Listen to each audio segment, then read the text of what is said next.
उत्तर प्रदेश चुनाव के अब कुछ महीने ही शेष बचे हुए हैं। लगातार प्रधानमंत्री मोदी हो, मुख्यमंत्री योगी आदित्यनाथ, सपा प्रमुख अखिलेश यादव, सब उत्तर प्रदेश के सियासी मैदान में कूदे हुए हैं, रैलियां कर रहे हैं। प्रियंका गांधी भी लगातार बेहद सक्रिय हैं।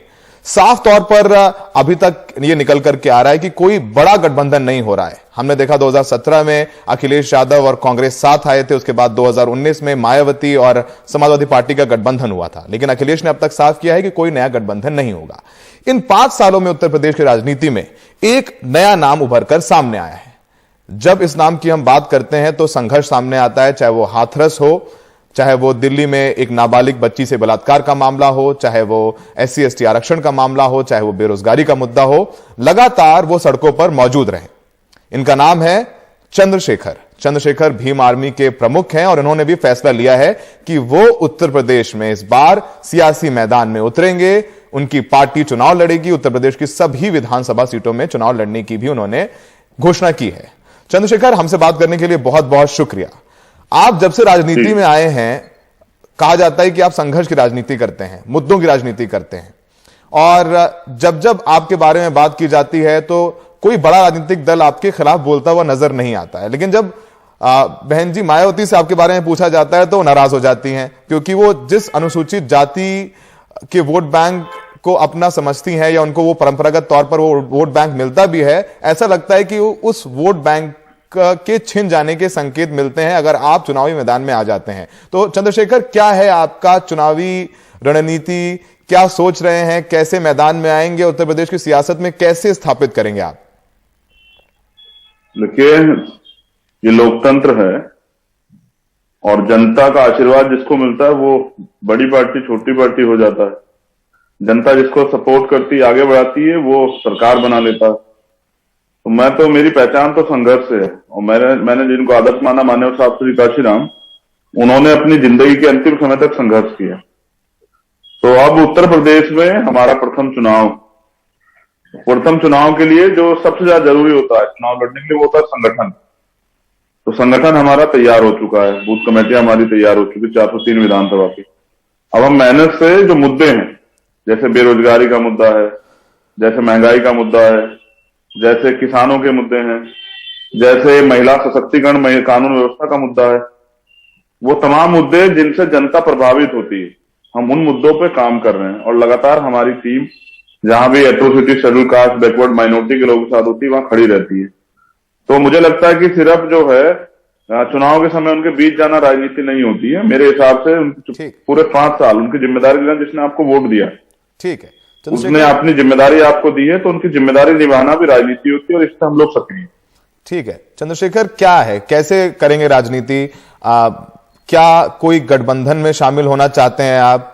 क्या आप अखिलेश के साथ जाना चाहते हैं? क्या आप कांग्रेस के साथ जाना चाहते हैं, या अकेले मैदान में लड़ेंगे? किसके साथ गठबंधन चाहते हैं आप?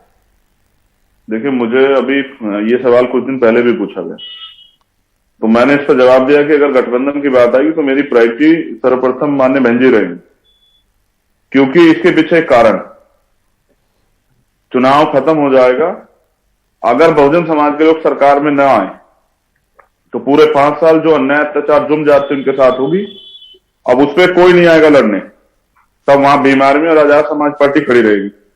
जब 69,000 शिक्षक भर्ती का मामला होगा और अन्याय होगा, यानी कि नौजवानों के साथ रोजगार में अन्याय होगा, आरक्षण में घोटाले होंगे, तो कोई नहीं आएगा लड़ने के लिए, तब वहां भीम आर्मी आजाद समाज पार्टी खड़ी रहेगी।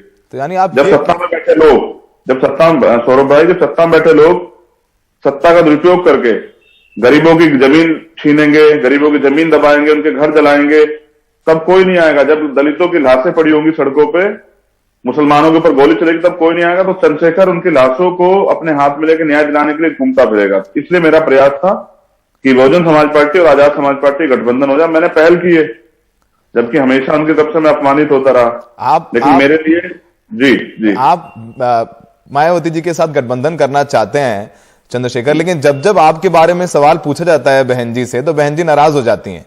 और साफ तौर पर संकेत तो यही है कि वो आपको बिल्कुल पसंद नहीं करती हैं, क्योंकि जिस अनुसूचित जाति के वोट उनको परंपरागत तौर पर मिलते रहे हैं, ऐसा लगता है उन्हें कि कहीं ना कहीं आप उसमें सैबोटाज करने की कोशिश करते हैं, उनको तोड़ सकते हैं, उनका सियासी गणित बिगाड़ सकते हैं। तो ऐसा लगता है कि वो आपकी इस प्रस्ताव को मानेंगी? देखिए सौरभ भाई, पहले तो वोटर जो है ना, वो किसी का गुलाम नहीं है। आप समझिए, जब आप दलित वोट की बात करते हैं तो पहले ये आजादी के समय ये कांग्रेस के साथ रहा, फिर ये रामविलास पासवान जी के साथ चला गया, बाबू जगजीवन राम के साथ रहा, फिर मान्यवर काशीराम साहब के साथ आया, बहन जी के साथ आया। तो ये लगातार, ये असल में ये जो नेता पसंद करता है वो लड़ने वाला नेता पसंद करता है, क्योंकि इसको सरकार किसी की भी उसको शोषण सहना पड़ता है। तो मेरे लिए बहुजन समाज का हित सर्वोपरि है, मेरे लिए व्यक्ति सर्वोपरि नहीं है, मेरे लिए बहुजन समाज का हित सर्वोपरि, इसलिए मैंने पहल की। आप जानते हैं, आप ये क्या सब पूरा मीडिया जानता है, कितने अपमानित शब्द उन्होंने मुझे कहे। भीम आर्मी के संघर्ष को उन्होंने एजेंटगिरी कहा, लेकिन मैंने कभी उसको सिरे से जो है नकार दिया कि ठीक है, कुछ गलतफहमियां हो सकती है, कुछ गुस्सा हो सकता है, लेकिन मेरी पहल ये है, मैं समझता हूं कि उत्तर प्रदेश में भारतीय जनता पार्टी को रोकना जरूरी है, तो इसलिए मैंने पहल की है। और वो नाराजगी करें, लेकिन वो चंद्रशेखर के काम को गलत नहीं साबित कर सकती हैं। चंद्रशेखर ने कोई ऐसा काम नहीं किया, भीम आर्मी ने कोई ऐसा काम नहीं किया जिससे बहुजन समाज का नुकसान हुआ हो। ठीक है। और जब भीम आर्मी को राजनीतिक संरक्षण की जरूरत थी, सरकार के लोग उन पर झूठे मुकदमे करे जेल भेज रहे थे, तब उस राजनीतिक संरक्षण के लिए मैंने उनसे मांग की, मैंने उनको लेटर लिखे, उन्होंने नकार दिया, लेकिन फिर भी भीम आर्मी अपना काम करती रही। आज हम गठबंधन चाहते हैं, क्योंकि जब चुनाव खत्म हो जाएगा तो नेता घरों में घुस जाएंगे और लड़ने के लिए हमें आना पड़ेगा, तो हम हमेशा सड़क पर रहेंगे, इसलिए। ठीक है, तो अब एक और दूसरा सवाल, क्या चंद्रशेखर खुद चुनाव लड़ेंगे? क्या चंद्रशेखर विधानसभा चुनाव लड़ेंगे? अगर लड़ेंगे तो आपने कौन सी सीट चुनी है, या किस नेता के खिलाफ आप तैयारी कर रहे हैं विधानसभा चुनाव लड़ने की? देखिए सौरभ भाई, पहले तो ये फैसले पार्टी की बोर्ड के हैं, जो हमारी कोर कमेटी उनके फैसले हैं, लेकिन अगर आप मेरे दिल से पूछेंगे, मेरी इच्छा पूछेंगे, तो मैं बता दूं, क्योंकि लोकतंत्र है भाई, अपनी पार्टी में मुझे अपनी बात रखने के अधिकार है। तो अगर मुझे पार्टी मौका देगी तो मैं चुनाव लड़ूंगा, जहां उत्तर प्रदेश के मुख्यमंत्री चुनाव लड़ेंगे, जो वर्तमान के मुख्यमंत्री योगी आदित्यनाथ, मैं उनके खिलाफ चुनाव लड़ूंगा, क्योंकि उन्होंने पिछले 4.5 साल में जो दुख तकलीफ उत्तर प्रदेश की जनता को दी है, जिस तरह से 69% प्रतिमा आरक्षण घोटाला हुआ, पिछले वर्ग की रिपोर्ट के बाद उन्होंने न्याय नहीं किया, तो ऐसे निर्दयी मुख्यमंत्री के खिलाफ मैं चुनाव लड़ूंगा और उनको सत्ता सदन में नहीं घुसने दूंगा, ये मेरा विश्वास। तो जहां योगी आदित्यनाथ चुनाव लड़ेंगे, मैं वहां चुनाव लड़ूंगा। तो ये एक बड़ी घोषणा कर रहे हैं आप एनडीटीवी पर, एक बड़ी घोषणा कर रहे हैं एनडीटीवी पर आपकी, योगी आदित्यनाथ के खिलाफ चंद्रशेखर चुनाव लड़ेंगे।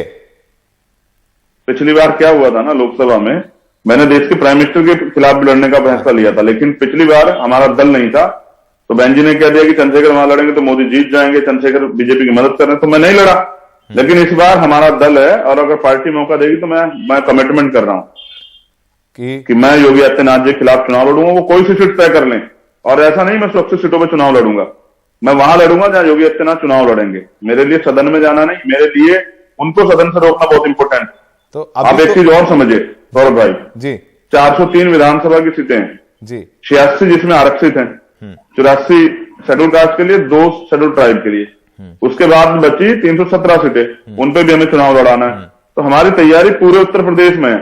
उन सीटों पे जैसे हम अभी सामान्य जाति के लोगों को नहीं लड़ा रहे हैं, तो उन सीटों पे हम दलित नौजवानों को, जो रिजर्व जनरल सीटें हैं, दलित नौजवानों को, मुस्लिम भाइयों को, पिछड़े वर्ग के लोगों को, और जो अन्य ईसाई, सिख, दलित समाज की सभी जातियों को, सब लोगों को हम लड़ाने का काम करेंगे 403 विधानसभा पे, अगर पार्टी ने तय किया अकेले जाना। ठीक है, अकेले जाना है। वैसे आप प्रेफर करते हैं कि बसपा से आपका गठबंधन हो जाए। अगर आप लड़ते हैं योगी के खिलाफ चुनाव, तो क्या आप चाहेंगे कि वहां से समाजवादी पार्टी या बीएसपी कोई कैंडिडेट ना दें, ताकि सीधा मुकाबला आपके बीच और योगी जी के बीच हो? क्योंकि अभी तक योगी जी ने भी फैसला नहीं किया कि वो कहां से चुनाव लड़ेंगे, वो चुनाव लड़ेंगे भी या नहीं लड़ेंगे, क्योंकि वो विधान परिषद के सदस्य हैं, एमएलसी बनकर वो मुख्यमंत्री हैं, तो अभी उन्होंने फैसला नहीं किया है। लेकिन अगर आप वो लड़ते हैं और आप चुनावी मैदान में आएंगे, तो क्या आप कुछ अंडरस्टैंडिंग करेंगे अखिलेश यादव से और बहन जी से, ताकि वहां से कोई उम्मीदवार ना दें आपके खिलाफ योगी जी के लिए?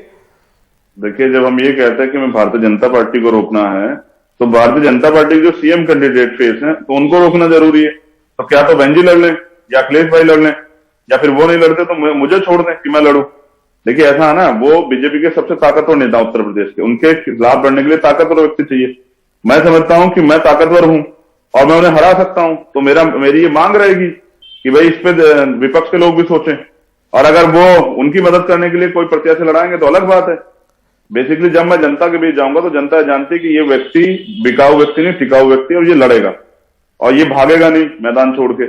और ना मैं सीबीआई, ईडी, इनकम टैक्स से डरता, ना मुकदमे से। तो चाहे कुछ भी हो जाए, मैं लड़ूंगा तो पूरी मजबूती से लड़ूंगा, और फिर सदन में नहीं जाने दूंगा। वो रास्ता जो है ना बंद कर दूंगा, जिसने पिछले 4.5 साल से उत्तर प्रदेश को कानून व्यवस्था के नाम पे, भाईचारे के नाम पे जो ठगने का काम किया यूपी की जो सरकार है, ठीक है, जिस तरह का ये माहौल बनाने का काम किया, इस सरकार के मुखिया को नहीं घुसने देंगे। चंद्रशेखर जी, आज आपने बोला है कि आप योगी जी के खिलाफ चुनाव लड़ेंगे, पर यह बताइए कि योगी जी के खिलाफ चुनाव तो लड़ेंगे, लेकिन आप हमेशा कहते रहे कि अखिलेश जी एक प्रबल दावेदार हैं योगी जी के खिलाफ, समाजवादी पार्टी एक मुख्य विपक्षी दल है वहां पर, तो अगर आप बहन जी के साथ गठबंधन होता है तो क्या आप तैयार हैं कि आप अखिलेश यादव से भी आमना सामना करेंगे, आप उनके सामने भी अपने कैंडिडेट उतारेंगे, उनसे भी सियासी लड़ाई लड़ने को तैयार हैं आप?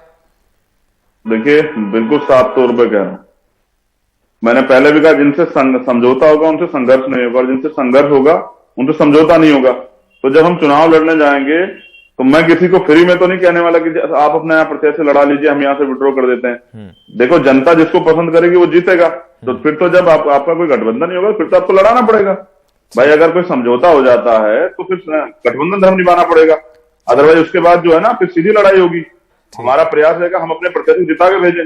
तो अगर मैं किसी प्रत्याशी के समर्थन में रैली करने जाऊंगा तो ये थोड़ा मैं किसी दूसरी पार्टी के प्रत्याशी को वोट दे दो, तो अपनी प्रत्याशी के लिए वोट मांगूंगा।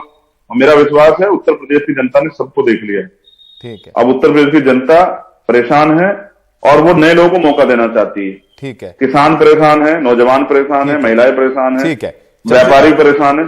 चंद्रशेखर, आखिरी सवाल आपसे, आप चाहते हैं बहन जी के साथ आपका गठबंधन हो, अगर ऐसा नहीं होता तो आप अकेले सियासी मैदान में जाएंगे। प्रियंका गांधी के बारे में क्या कहना है आपका? क्या कांग्रेस से कुछ समझौता करना चाहते हैं? हो सकता है आपका, क्या उसके कुछ चांसेस हैं? चूंकि उधर मायावती से आप चाहते हैं कि आप गठबंधन कर ले, क्या ऑप्शन मिले तो क्या आप प्रियंका गांधी के साथ भी जा सकते हैं? देखिए, मैं साफ तौर पे कह दूं, ये डिसीजन पार्टी का है कि पार्टी किसके साथ गठबंधन करेगी। मुझसे पूछा गया तो मैंने अपनी राय रखी। अब मैं इस पे भी कह देता हूं कि पार्टी जिसके साथ गठबंधन में जाएगी, देखिए गठबंधन के सभी विकल्प अभी खुले हुए हैं, ऐसा नहीं कि बंद हो गए। तो जिस दिन पार्टी जो तय कर देगी, जैसे अभी हमारी 150 प्रत्याशियों की लिस्ट तैयार है जो हम नवंबर में घोषित करने वाले हैं। ठीक, हम पे सभी चुनाव की सीटों पे 403 विधानसभा पे कैंडिडेट डीम आर्मी के नौजवानों को हम लोग लड़ाने वाले, क्योंकि लीडरशिप पैदा हो, जैसा मैंने आपसे कहा। तो पार्टी जहां भी गठबंधन करेगी, पार्टी जहां जैसे सिंगल लड़ने कहेगी, पार्टी जिस से लड़ाने कहेगी, तो हम लोग उस पर काम करेंगे। ठीक है, क्योंकि पार्टी बड़ी है, हम लोग छोटे हैं, विचारधारा बड़ी है। हमारा काम जो है वो है चुनाव को, जो पार्टी का आदेश है उसको पूरा करना जी, उस पर खड़े उतरेंगे जी। और मेरा विश्वास है कि योगी आदित्यनाथ जब हमारे सामने चुनाव लड़ेंगे तो सदन में नहीं जा पाएंगे। ठीक है, तो ये चंद्रशेखर जी थे जिन्होंने ऐलान किया है दो बातों का। पहली बात ये कि वो उत्तर प्रदेश में योगी आदित्यनाथ के खिलाफ चुनाव लड़ेंगे अगर वो चुनाव लड़ते हैं, क्योंकि अभी विधान परिषद के सदस्य हैं। अगर चुनाव लड़ेंगे तो उनके खिलाफ चंद्रशेखर जी होंगे। और चंद्रशेखर ये भी चाहते हैं कि उनका गठबंधन बहन कुमारी मायावती जी की पार्टी बहुजन समाजवादी पार्टी से हो जाए। तो ये दो बड़ी सियासी बातें यहां पर चंद्रशेखर ने कही है। चंद्रशेखर, हमसे बात करने के लिए बहुत बहुत शुक्रिया। तो उत्तर प्रदेश की राजनीति को लेकर के एक बड़ी खबर यही है कि चंद्रशेखर भीम आर्मी प्रमुख हैं। उन्होंने कहा है कि वो योगी आदित्यनाथ के खिलाफ चुनाव लड़ेंगे। वो चाहे जहां से भी चुनाव लड़ें, वो उनके खिलाफ खुद मैदान में उतरेंगे। और वो ये भी अपील कर रहे हैं कि जब वो मैदान में आए तो दूसरी विपक्षी दल, चाहे वो समाजवादी पार्टी हो, चाहे वो बसपा हो या कांग्रेस हो, वो उनको मजबूत करने का काम करे, ताकि जो लड़ाई हो योगी और चंद्रशेखर के बीच हो।